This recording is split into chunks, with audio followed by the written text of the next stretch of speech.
I was part of this interfaith. Yep, time to introduce, time to start.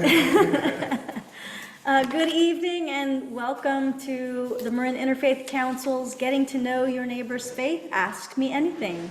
Tonight we have Swami Vedananda with us, and he will tell us about the Vedanta faith tradition, the tradition that he is a part of.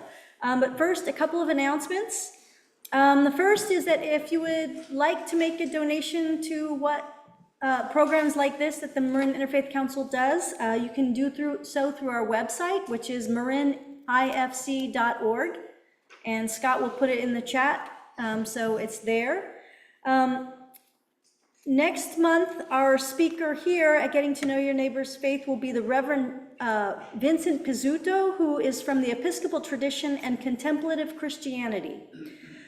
Before that, we will have, for our monthly meditation, which is the second Wednesday of the month, we will have Lama Palden Drolma, who will be with us, and she is from a Buddhist, so it should be a very good meditation. If you have any questions if you have any questions, raise your hand, and we will answer them, or Swami Vedananda will. If you are online, you can type your questions into the chat and Scott will read them off, and I may repeat them so that we can all hear. And that's it for that. So let me introduce Swami Vedananda. Swami Vedananda is a monk of the Ramakrishna Order of India, which is a part of the ancient Indian monastic tradition that traces its origin back millennia to the Vedic age, and it traces its further development to Shankaracharya, who systematized this philosophical presentation in the 9th century. In its present form, this order was started in 1886 by the great saint Sri Ramakrishna and organized by his chief disciple, Swami Vivekananda, who himself attended the Parliament of Religions in Chicago in 1893 and stayed in America and Europe for some additional time, and who also had founded the Vedanta Society of Northern California in San Francisco in 1900. With that, I will let Swami Vedananda tell us about your faith, and then we'll take questions in a little bit. All right, thank you very much. Sometimes when the introduction is very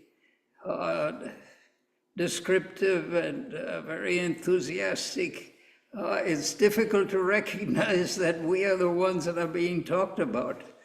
So anyway, I appreciate the enthusiasm of the introduction. I will try to make the presentation or our time together this evening also enthusiastic. Vedanta is the name that is given to this movement or this spiritual tradition. It is a part of what is called Hinduism, but Hinduism is such a large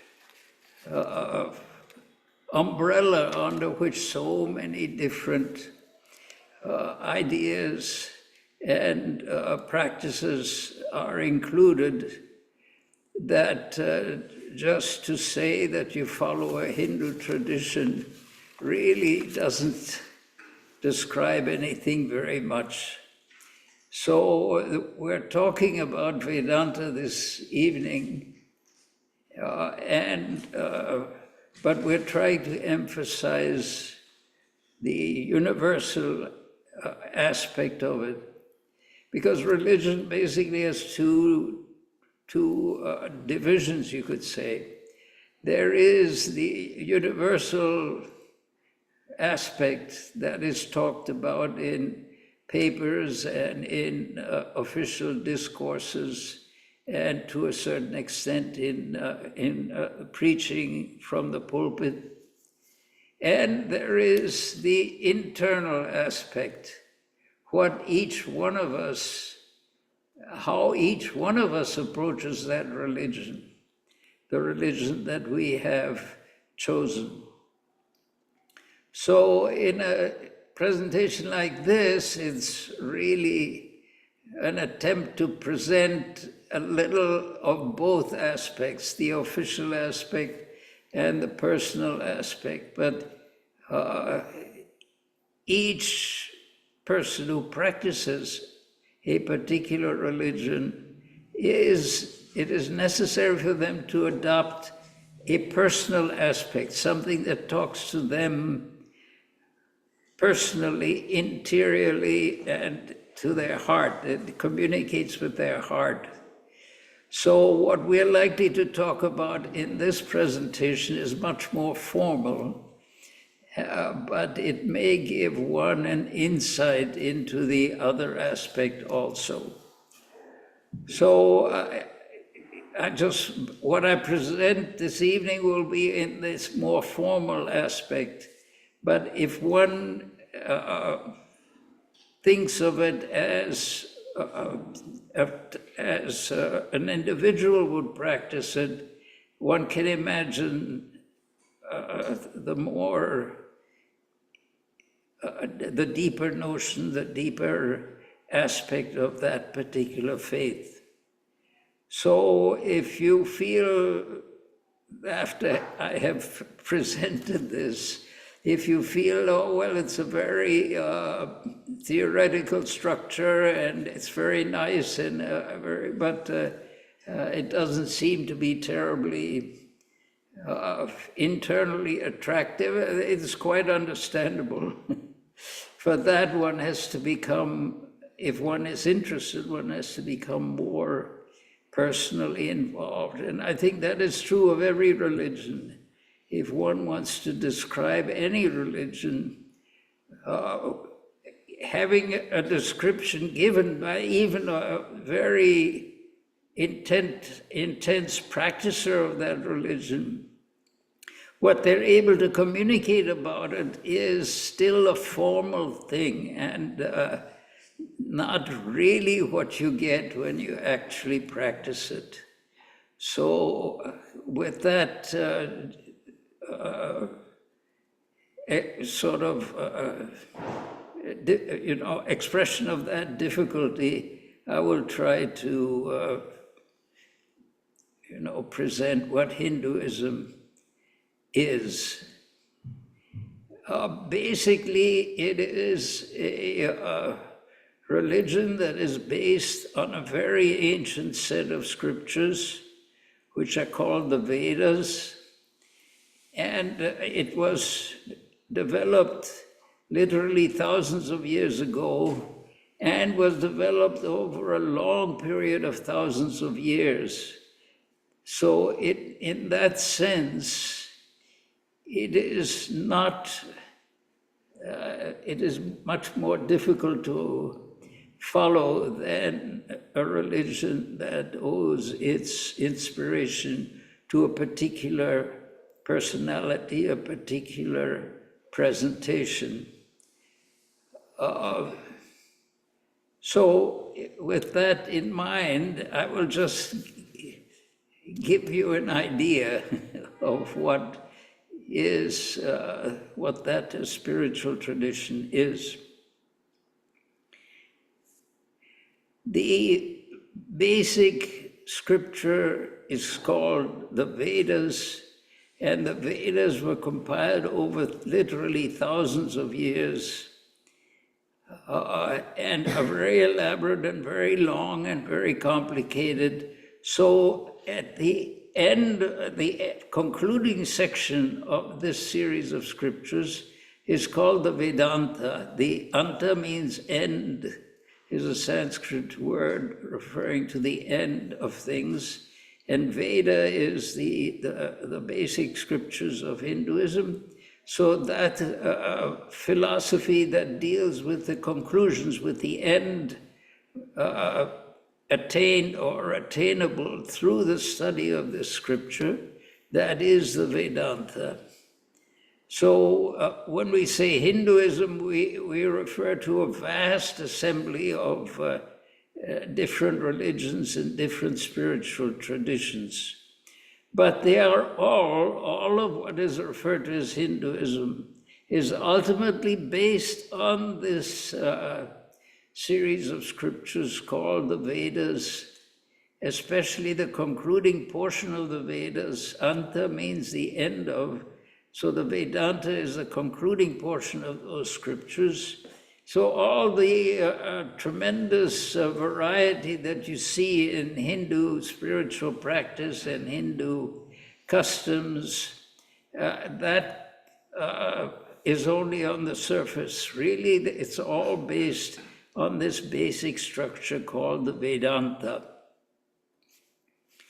And the basic ideas of the Vedanta can be expressed very simply, but it takes a lifetime or many lifetimes to try to really appreciate or actually experience what is talked about. The basic idea is that a human being possesses a body, a mind, and a spirit or a soul. And that idea is accepted in general by all religions. So the question is, how do we realize this? Religion as a theory has a great comforting aspect. It's a great, it has many extremely valuable and important aspects that are crucial, that can become crucial in our life. But the ultimate aim of religion is to have an experience of that which is beyond. You may call it God, you may call it the Spirit, you may call it the Buddha nature. In the Buddhist tradition, it is sometimes referred to as the Buddha nature, that is the awakened nature. In other traditions, it may be called the vision of God, the experience of God. Jesus spoke of his Father in heaven, my Father in heaven.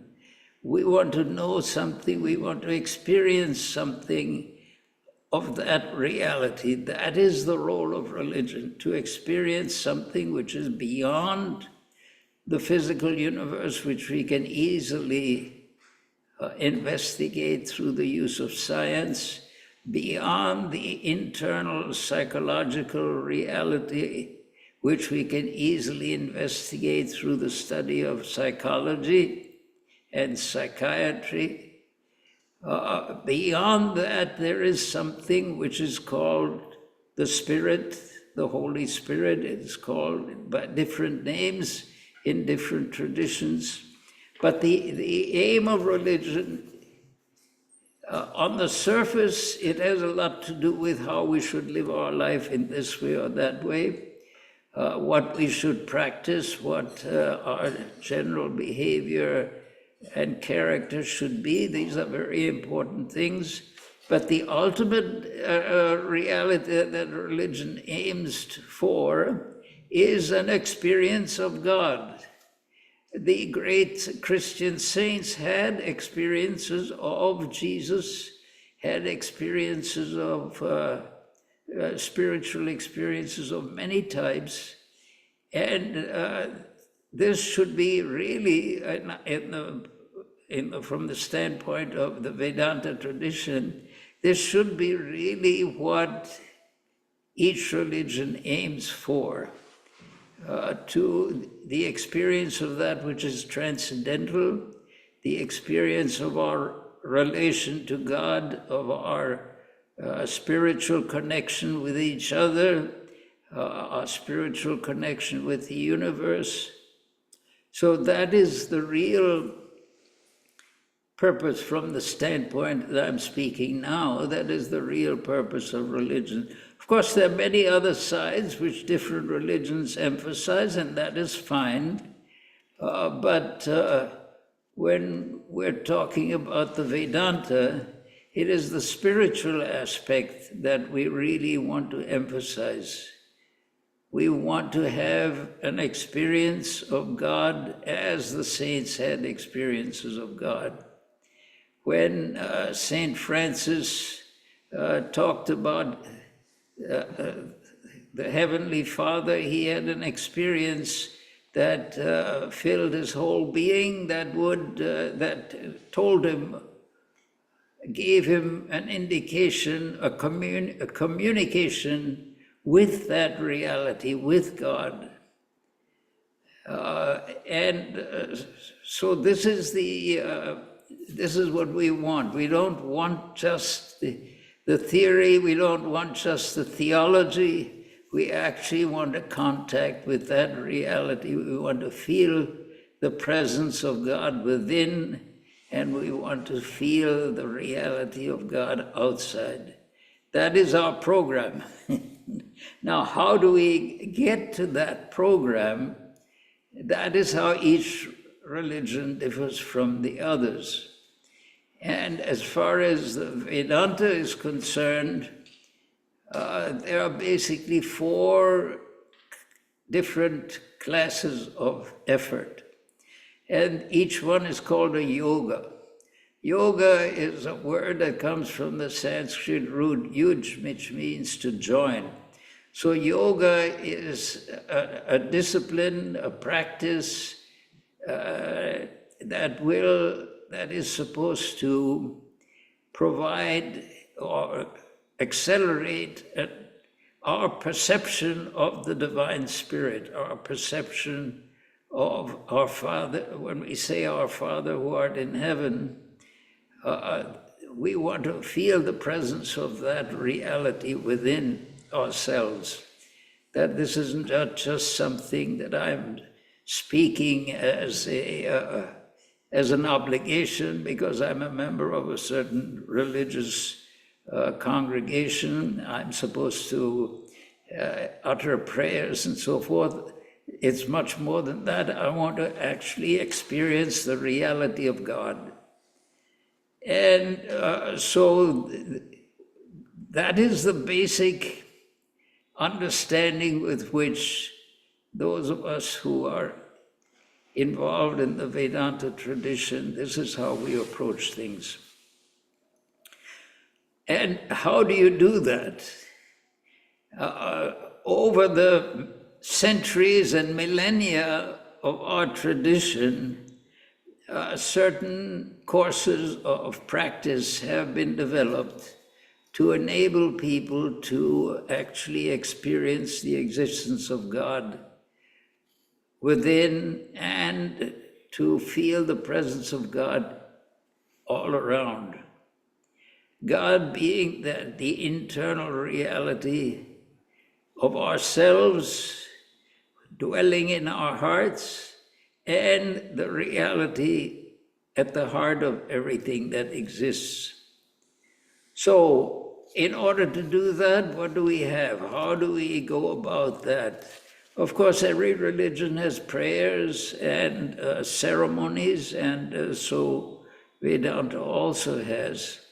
But there is the basic understanding is there are certain practices that can be followed that will accelerate our understanding of this spiritual reality, this divine principle that everyone acknowledges is present everywhere. To actually feel the reality of that, there are certain practices which each religion has its own. In the Vedantic context, it's called yoga, and there are different yogas for different aspects of our life. For instance, there's karma yoga. Every one of us, karma means action. So in action, in our daily lives, there should be a way that we can connect with God, with the infinite spirit, with the internal reality of everything, in our daily life. I mean, if it's required for us to sit in church or in temple in order to feel the presence of God, that is not sufficient. Saint Teresa, for instance, was crossing a stream in one of her pilgrimages, and she was going from one center to another.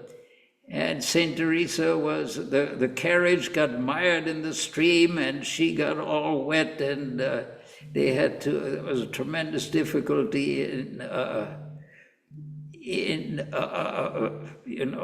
trying to solve the situation. And Saint Teresa said to God, "Oh Lord, why do you do this? Why do you put me through this trouble?" And she heard a voice that said to her, "This is the way I treat all my devotees." And then she answered. She was a very bold and sagacious lady. She said, "Yes, this is how you treat your devotees, and that's probably why you have so few." Anyway, this is an example. In each tradition, there is an ideal which may be called God or the Supreme Spirit or the incarnation or whatever the word is that's used. There is a spirit, there is a goal, and then there's a means to approach that goal, and that is done through prayer, through meditation, possibly through sacraments, or each tradition has its own methods. May I interrupt you? Oh, anytime. Okay. You were talking about yoga, and you mentioned there were 4 types. You started with karma, so what would be the second one? Karma yoga is one, and then Raja yoga is another. Raja yoga is special spiritual exercises. There are certain methods of regulating the body, certain breathing techniques, certain techniques of meditation that are maybe prescribed in order to enable us to feel the presence of that divine reality. Then there is karma yoga, in action, seeing God in action. I mean, for us to say that God is there only when we sit in a church and close our eyes and think about the divine reality, and that somehow when we are out in the fields digging the ground or driving on a highway or going about our regular business, that is something somehow outside. We have to get beyond that. Everything that we do is done within that divine reality, within the divine spirit, and everything that we do should be somehow related to our intention to experience the reality of God. So karma yoga is one, Raja yoga is meditation, Jnana yoga is through philosophical analysis, try to find the reality of things. Bhakti yoga is through divine love. For the love of God, you do this or that. Seeing God everywhere, being attracted by the glorious reality of God, devoting all one's energy to propagating the name and the spiritual principles that we're trying to follow. All these are different methods of attaining that divine consciousness in which God is no longer a theory but a reality. Just like Moses was in the desert, and he saw a flame, a bush flaming, and the bush was not consumed by the flame. And he came up to the bush and investigated, what is this? And he heard the voice of God from the bush. I mean, in that sense, that was one particular instance, but the idea is that everything is filled with the reality of God. And so for us to think that this world is worldly, and then when we go to church, then we think of God, that is not sufficient. That is not advisable. We should think of God every moment, because every one of our moments is filled with the reality of God. I'm sitting here and I'm talking to you, you're listening. The whole is done within the reality, within the consciousness, within the presence of that divine reality. If you say, this is my business, I'm interacting, I'm conducting this business now, and then later I'll go to church and I'll sit in meditation, that is, a very limited devotion to religion. Whatever you're doing in the presence of God. And we should feel the presence, we should feel that presence, ideally, every moment. And we should deal with others as though they are embodiments of God. In other words, God has to be part of our daily life, our daily experience.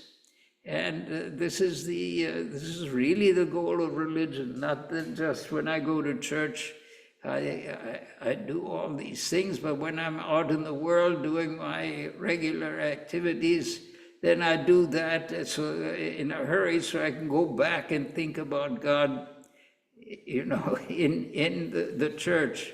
The church should be the universe, and everything in this universe is filled with God. So every action of ours should be filled with that divine consciousness. That would be the ideal goal for religious practice. Now, if I keep on going too long, you'll have to stop me. Well, I think that gives us a great foundation for following the Vedantic path. And in Alima, you have a retreat center, a Vedanta society. Yeah. So do you have, when people go there, they go there for yoga or for a retreat? I mean, how? No, the retreat in Alima is conceived as in the context of our view of all spiritual traditions. Because in our tradition, everything that is done with the goal of trying to draw closer to the spirit, to the spiritual reality, done in whatever way they do it, is a spiritual practice. So you call it Hinduism, that's one thing, Christianity is another, Buddhism is another, Islam is another. All these are different ways that human beings try to approach the infinite, eternal reality which is at the core of everything. At the core of us, within this body, there is that divine reality. Within this universe, there is that divine reality. Where would you put the limit? Moses heard the voice of God from a burning bush. That is symbolic of the idea that God is present everywhere. And so every one of our actions should be aiming at trying to perceive the presence of God that is all-pervading all around us. Well, it kind of sounds like the Vedanta, following the Vedanta path, is the original interfaith council, the original interfaith movement, in fact. Oh, you could say that. You could very really well say that. Just a little bit of history. In 1893, there was a Parliament of Religions in Chicago, where it was called the First World Parliament of Religions. Since then, they have tried to have it at a number of places and at a number of times. The first one was 1893 in Chicago, and one of our principal teachers, Swami Vivekananda, represented Hinduism there, and he was the first one who brought the Hindu ideas in an official way to the West. People like Ralph Waldo Emerson and others of the Transcendentalists had studied some of the Hindu scriptures, and these ideas had come to the United States and to Europe. But Swami Vivekananda in 1893, 94, 95, he was here for a few years. He was a very effective speaker, and so a lot of information was spread at that time in the United States. And then for some months he also stayed in England, went to France. And so this movement came to the West at that time. Well, I want to pause and see if there are any questions out for any of you who are here, or if you are online, if you can type your questions in and Scott can read them off, and I will read them out loud, probably, or repeat what Scott says. If they're not too long, I get lost sometimes. We have a question online already. Okay. Can anyone attend a retreat at Vedanta in Olima? Can anyone attend a retreat at Vedanta in Olima? Yes, that is that was the reason the retreat was established like this, because one of the basic scriptures of India, the Vedas, say that truth is one. I mean, the reality of things, the spiritual reality of things, there's one spiritual reality. But those great souls who have experienced this in all the various religions describe that same reality in different ways. So they make it seem like it's a different thing. But actually, they're all looking at the same mountain from different angles, and that same mountain will look different from one side or from another side. So each person who sees or who comes close to this mountain, say the realization of God, the intimate communion with God, will do it in his or her own way. And so those people who have experienced God, they will describe that experience in different ways, making it look like it's a different religion. But actually, they're all describing the same mountain from different sides. It does look different from different sides. It's not that all religions are the same. There are definitely differences, but it's the same mountain. So we've always had, from ancient times in the Vedantic tradition, this idea that the ultimate reality, there is one ultimate reality all-pervading, which you may call God or the Divine Spirit or whatever name you give to it. But different people will look at that same reality in different ways, and each of these ways is a proper description of that reality. So all religions have, when followed sincerely, all religions form paths to that reality. So this is an ancient Vedic tradition for thousands of years. This has been in the Vedic tradition. So we're embodying that in a way by opening this retreat in Olima to sincere spiritual aspirants of any spiritual tradition for the sake of practicing their own religion in their own way.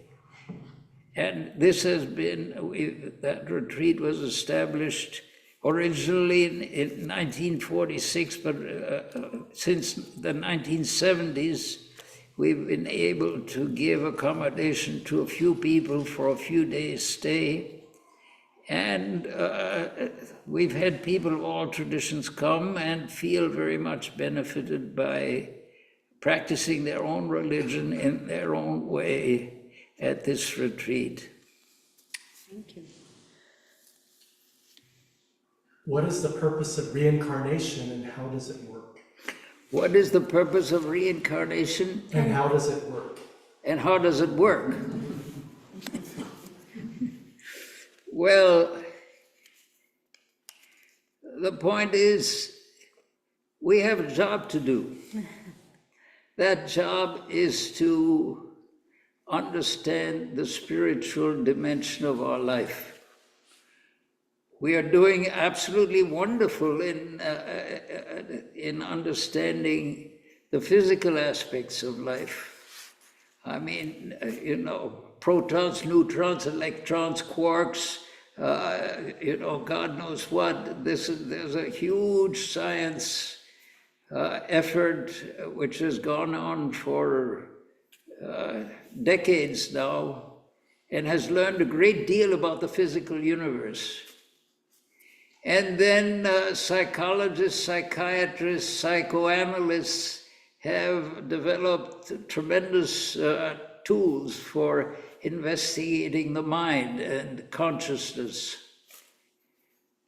In the same way, we need to have a system for approaching the spiritual aspect of our being. The physical aspect is done very well and they're still making progress. The psychological aspect, they're also making progress. Now we have to spend some time in refining the spiritual approach. Now each religion already has that. I mean, any religion you follow, it intends to lead you to the highest. It intends to lead you to the God vision that it describes. And so the point is, the means, the tools of realizing that divine aspect of our life are already there. And you don't have to change your religion or anything. But what is required is you have to intensify your search. You have to intensify your dedication to achieving that understanding, that insight, to actually see. Jesus said, I and my Father are one. And now you have to try to actually come as close as you can to being a witness of that. Each religion has its own, its own emphasis and its own means and techniques. And so it isn't that we need something that's not available. What we need is the dedication to undertake that which is already given to us in the various traditions that we may follow. So whoever follows any tradition, when they go to a place of retreat like what we have at Olima, they bring their own spiritual tradition there, and they do their own practices, their own prayers, their own meditations, whatever they do in their own life. We provide that space where they could undertake those practices in their own way, in their own religion. And that is what is a great, at least for us, is a great satisfaction. I have a kind of a mundane question. No question is mundane. What is the significance of the color orange? Well, you see, monks are show-offs, you know. They want to seem different, they want to be different, they want to act different. They have, the point is, they're monk, I mean, Christianity has tremendous monastic communities, and they have the same, the same principles apply. The Buddhists have very large monastic communities, the same principles apply. So it's a universal fact that people who are interested in dedicating their lives to this, not just in the sense of something that they do after their regular work, but that this should be their principal practice. There is a natural tendency to have a certain type of dress, clothing that marks you out as being in that tradition. Otherwise, whatever company you go into, they expect you to do whatever they do. When in Rome, you do as the Romans do. It's an ancient saying. But the monastic communities of the world do not feel that way. They are interested in maintaining their spiritual identities without mixing in too much in the general life, general aspect of things. So all these, the Buddhists have their own tradition, their own clothing, the different Christian monastic orders each have their own clothing. It's a universal desire of people who want to live a monastic life, that is a life that's totally dedicated to spiritual things. It's a universal reaction that they should differentiate themselves somewhat from the general community. They want to get away to something a little different. Not that they're trying to say we're better or anything. It's not that. Some of the people who are not monastics have a much higher spiritual experiences than some monastics, but this is the type of life that they feel called upon to, and this is true in Christianity, in Buddhism, and Hinduism. It's a general reaction that comes about when you engage in that sort of a lifestyle. Now, I've taken a small thing and I've drawn it out very large. I'm sorry for that. Are there any other questions, or, because I can... Got more. Okay. So, if the universal spirit, God, is everywhere, why do we not naturally perceive and realize God?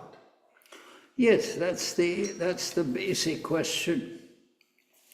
That's the very basic question. And but it is a fact nevertheless. The great souls in all traditions, Christian saints, in the Jewish tradition, in Islam, in all traditions, great experiences have been had by individuals. But why, for Christianity, for instance, there's, in some schools of Christianity, talk about sin. They talk about what? Sin. But so in Hinduism, what is the explanation for why we do not naturally perceive God all the time? Actually, there is really no explanation. Why in the world don't we do the right thing? I mean, our children are like that, you know. Why do they insist on being, you know, some of them insist on doing things which are obviously, you know, negative and detrimental? There is something within ourselves that desires that sort of thing. That there is, and so there is, in every religion, there is there are sets of prohibitions. Do not do this, do not do, I mean, for heaven's sakes, it started at the Garden of Eden, you know. That tree was there, and why should they not eat from that tree? I mean, all these other things were available for them, and they were, you know, but why in the world are we not, this is the tree of the knowledge of good and evil, and you should not eat from that tree. So naturally the temptation was, well, why shouldn't we? And so then the temptation was, yes, we shall eat. And of course, once they ate from that tree, all sorts of negative things happened. But it is, our present state is in that, this is our state. We want knowledge. The thing is, it's the knowledge of lower things that gets us into trouble. The knowledge of God, the knowledge of the divine nature of every being, the knowledge that everything is pervaded by God. That is the knowledge we want. Instead of that, at times we want the knowledge of, you know, very low, very unsavory things, and so we get into trouble that way. So this is part of the human predicament, but we can get beyond it. It is possible to rise beyond it. And this, every religion has its own form of yoga. In Sanskrit, it's called yoga. But every religion has some aspect that is of that same nature, to try to transform the human yearning, which gets us into trouble, to a divine yearning which goes beyond the possibility of trouble. It is not that the love of God keeps us from doing the wrong things. It's that the love of God eventually will lead us to a point where we will see nothing but God anywhere, everywhere. We will see nothing but God everywhere. So there will be no tendency to do the wrong thing. It is, God will be the center and the circumference of everything. And so that is what we're trying to get to. And once that happens, it becomes impossible to do the wrong thing.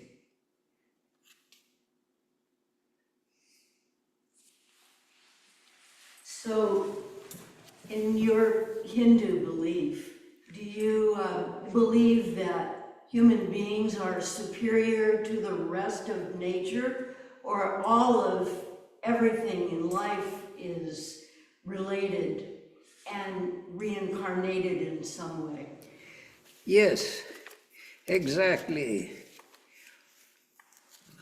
All of life is on a ladder. Every living thing is going from one point to another. and they're all trying to get better. They're all trying to get, there's a universal, the longing for God is a universal feeling, a universal reality at the heart of everything that moves.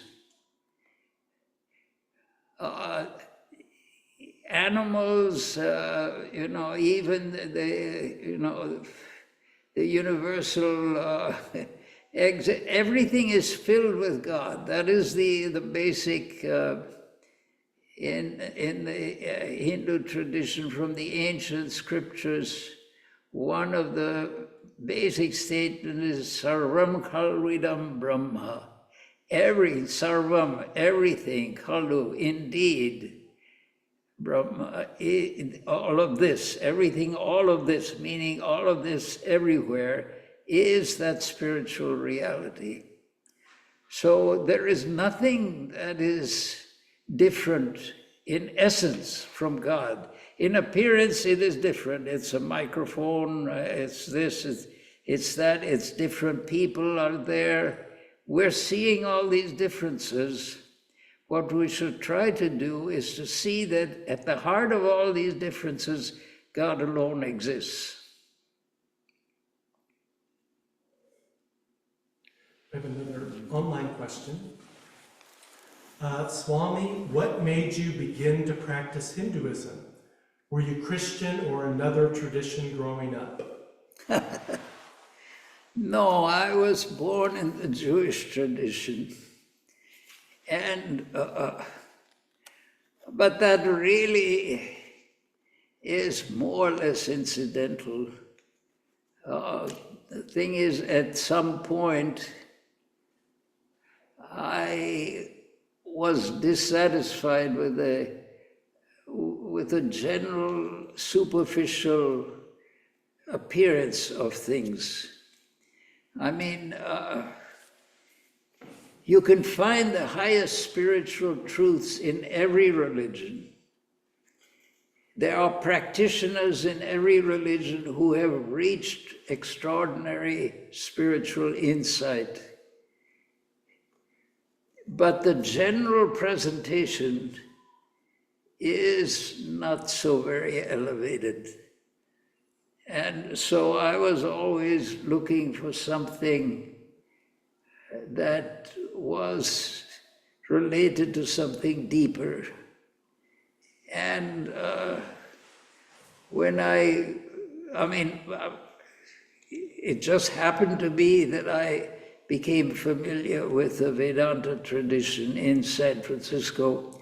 There was a very wonderful teacher there at that time. He has passed away quite some time ago. He passed away, but he had such a powerful way of presenting this problem to tell us that we have to do something.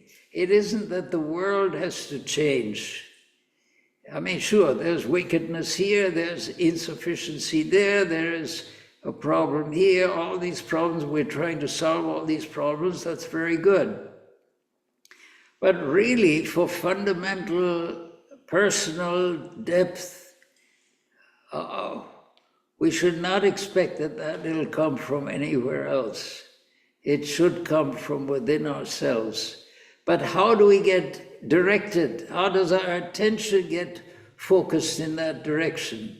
Normally our attention is trying to deal with the world, with the outside, and our reaction to the outside. Somehow we have to come to the idea that the truth really is in our own hearts already. Where is God? The answer to that question is, where is God not? And where is his prime home? Where is God's prime seat in our own inner consciousness? When we go to sleep, this whole universe vanishes, but God does not vanish. That within ourselves, within our heart, within our dreams, within our every experience, at the heart of every experience, there is the presence of God. That is the presence of something which does not change, which has always been there and which will always be there, which is totally reliable, which is totally satisfying.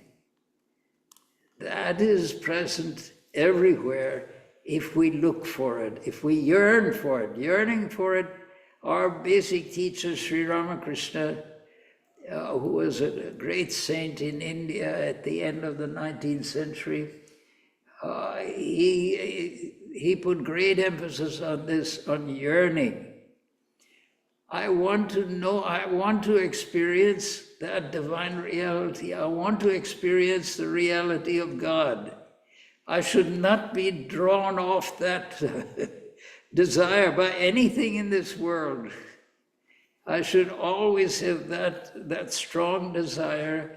And we're told, in all religions, we are told that desire will be fulfilled. Slowly it will be fulfilled.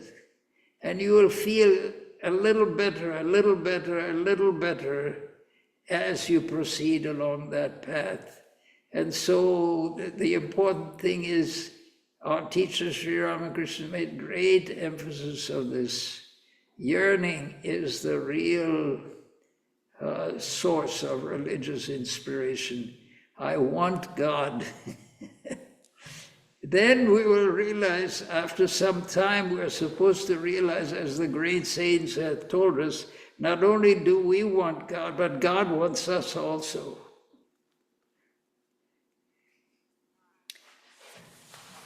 Well, thank you, Swami Vendananda. Our time is up.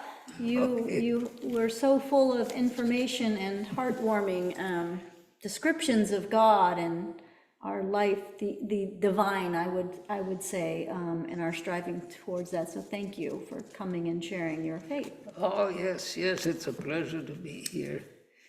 Thank you very much. And next month, we will have our last Getting to Know Your Neighbor's Faith, Ask Me Anything. We will have the Reverend Vincent Pizzuto from the Episcopal Church, who is a practitioner of contemplative Christianity, coming to talk about his faith. So please join us next month.